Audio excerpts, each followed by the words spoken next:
E hoje é dia de estreia aqui no Ver Mais. 2 vezes por mês, sempre nas quintas-feiras, a gente traz aqui no programa o quadro Comportamento. E quem vai estar com a gente é sempre o psiquiatra Ricardo José Zimmer, que já está aqui comigo para o primeiro quadro para a gente estrear em grande estilo. Tudo bem, Ricardo? Tudo ótimo, Gisele. Vindo dessa expectativa, porque a gente tem muita... Já planejamos muita coisa para falar aqui no programa, né, Ricardo? Vai ser bem legal. Sim, vai ser. É muito legal. Obrigado de dar a possibilidade de estar aqui conversando, do pessoal dar atenção pra gente em casa, sempre levando informações, né? Essa é a ideia, né? Pra gente poder ajudar, quanto mais gente, melhor. E, aliás, eu queria que você contasse aí pro pessoal de casa a tua especialização. Você é psiquiatra. Então, eu tô me sentindo muito em casa, porque eu fiz formação em medicina na FURB em 2002, eu me formei. Aí eu fiz a residência, que é a especialização em psiquiatria, em Curitiba. Então eu tenho já uns mais de 10 anos como psiquiatra. E agora eu volto à cidade e estou podendo contribuir com o nosso povo aqui para levar informação e prestar os meus serviços. Que maravilha! Me explica um pouco, qual é o papel da psiquiatria na sociedade? A gente tem várias ideias a respeito, muitos preconceitos, muitos mitos, verdades, mas qual é o papel exato da psiquiatria? Então, o psiquiatra ele não inventa nenhuma doença, a gente apenas pega os sintomas e classifica isso e expõe um tratamento. Então, a minha preocupação nunca é propriamente construir o diagnóstico, porque isso me ajuda só a saber de qual medicamento usar. A minha maior preocupação é tentar sempre orientar a pessoa como é que ela vai fazer a limonada do limão que ela está se apresentando para mim. A psiquiatria, ela tem uma infelicidade dos anos de Hollywood, isso tem mais de décadas, ela sofreu sempre nos filmes uma grande propaganda negativa. Então tem aquelas piadas do tipo assim, qual que é a diferença entre o psiquiatra e o doente no hospital psiquiátrico? Porque o psiquiatra tem a chave. Então sempre tem essa coisa jocosa, né? Mas a psiquiatria, ela pode ajudar muito as pessoas, porque os quadros que a gente trata, eles chegam às vezes a ter 30%, 40% de prevalência na população, ou seja, de cada 10 pessoas, você tem 4 delas doentes. E as pessoas diziam, eu não sou do louco para ir no psiquiatra, mas assim, o que eu menos atendo é gente louca. Essa é a questão, era bem nesse ponto que eu queria chegar. As pessoas têm esse preconceito, achando que precisa de um nível tão avançado, assim, de uma doença para procurar um psiquiatra. E, na verdade, não é bem isso. Bem pelo contrário, se procurar o especialista para ajudar em certas situações, vai evitar que se chegue a um caso mais grave. Com certeza, porque quando a gente tem uma situação de estresse, que é o início, e o que é o estresse? Qualquer mudança na vida, importante. Pode ser nascimento de filho, pode ser casamento, formatura, pode ser ganhar na Mega Sena, entende? Não é só perda de emprego. Eu queria esse estresse aí, doutor. Pois é, mas se a gente for ver, tem muitas pessoas que se dão mal quando o ambiente muda. Sim. E o cérebro, ele é um órgão, enquanto órgão ele faz aquilo que ele sabe. E ele liga o mecanismo da luta ou fuga. E aí a gente trava muitas vezes.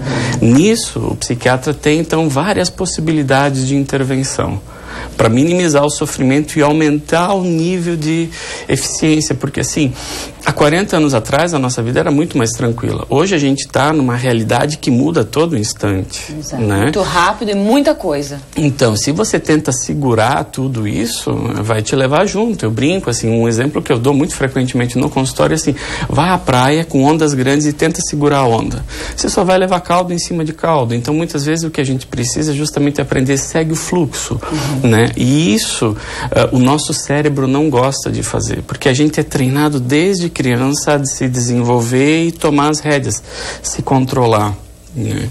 Então, e grande parte das patologias da ansiedade e do estresse, as pessoas inconscientemente elas tentam se controlar.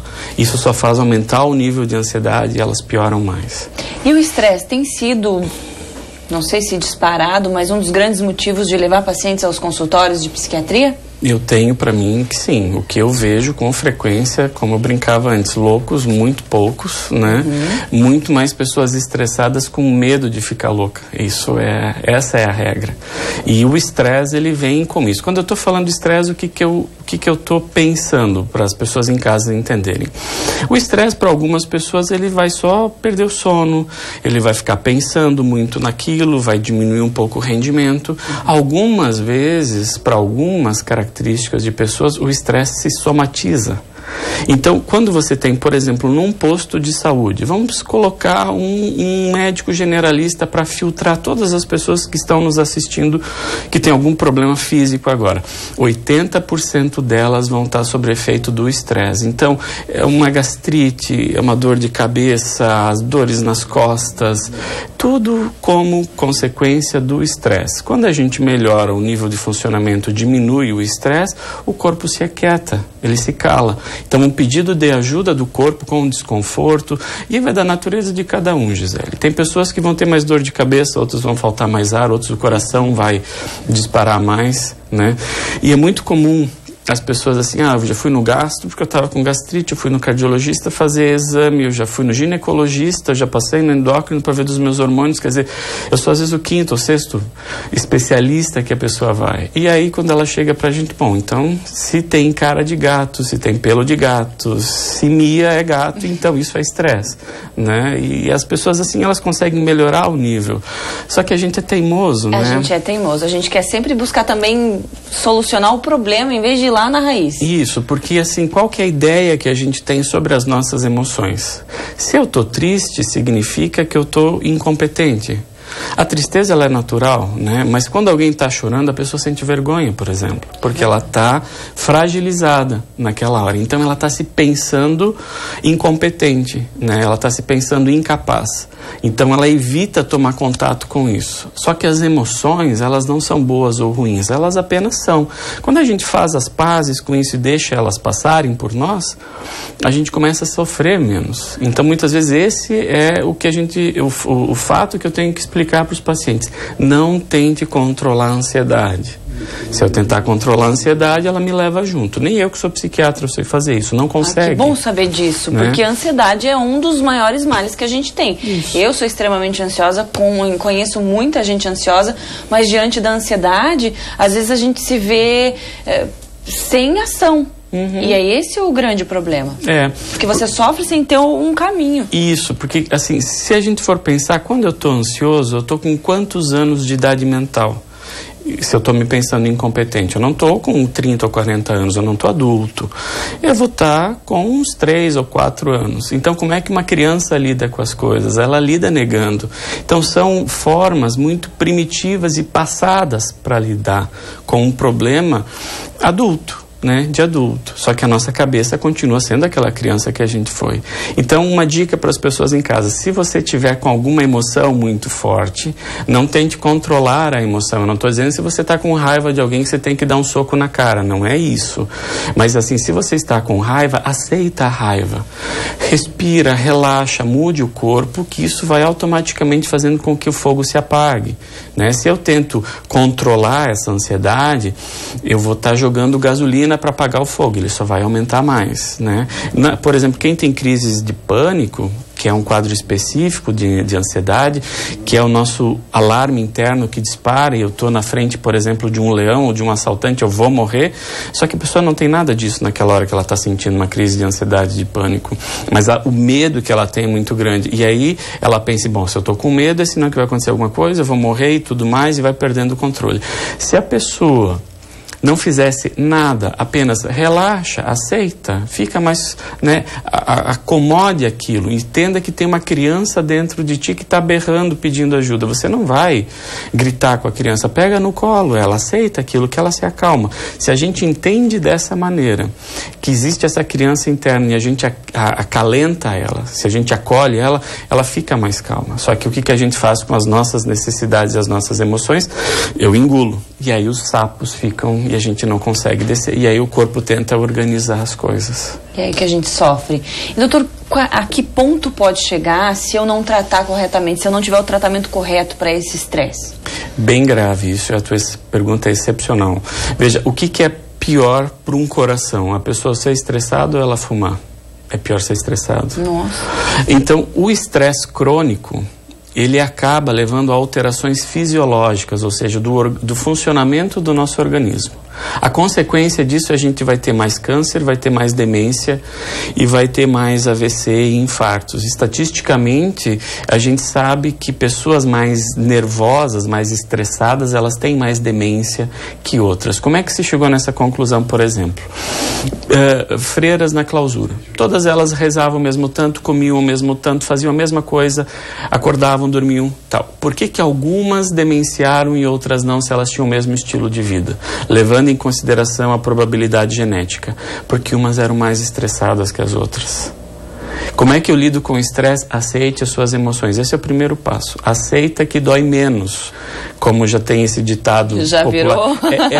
Já virou meme. É uma coisa muito sábia, entende? Quando a gente aceita a nossa emoção de desconforto, ela automaticamente começa a diminuir. Só que a gente tem medo de sentir a coisa e acha que se parar de brigar com aquilo, ela vai crescer. A nossa teimosia. Então a gente quer ter a razão, a gente quer chegar no lugar que a gente deseja sem fazer o caminho que é necessário. Então, nesse ponto, a gente tentar controlar a nossa ansiedade instintivamente é uma forma de tentar diminuí-la. Só que é um tiro no pé que não faz eu andar mais rápido. Mas controlar essa ansiedade ou esses outros sentimentos significa não fazer absolutamente nada?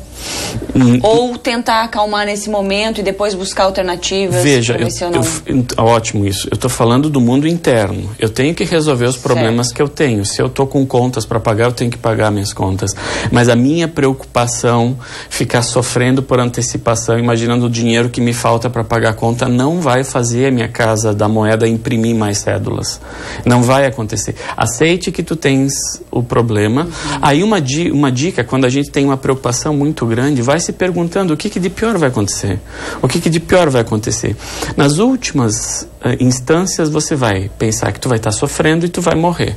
Sofrendo você já está. E morrer é certeza. Então não tem o que perder mais. Não adianta botar a carroça na frente dos bois. Exato. Isso é bem verdade. Essa questão da gente ficar... Quantas vezes você vai ter que conversar com alguém? Ai, mas o que essa pessoa vai falar pra mim? Não, mas eu vou falar isso, ela vai me responder brava e a gente vai acabar brigando. Aí você conta pra pessoa, daí a pessoa fala, não, tudo bem. Ok. Pois é. Olha o sofrimento desnecessário que a gente passa. Um estresse tamanho. Isso. Porque na nossa cabeça, quando a gente imagina alguma coisa, é a mesma... Pro organismo, é mesmo se eu estivesse vivendo aquilo. Essa é a sensação. Isso. Né? A gente se coloca naquela situação, não é? Isso. Quando a gente imagina... Sim, quando a gente está imaginando uma coisa, o corpo já está dando resposta para aquilo. Entende? Assim, a pessoa gosta muito de uma determinada comida, ela imagina comer aquilo, ela já começa a salivar. Exato. Até tem alguns estudos mostrando que o coração se antecipa até a própria ideia que a pessoa vai ter. O coração bate mais forte antes de eu imaginar uma imagem de perigo. Já está chegando ali pelo coração, já vem. Isso. E ele já se preparou. Parece até uma coisa meio de bruxaria, entende? Então, se a gente tem foco mais nos pensamentos,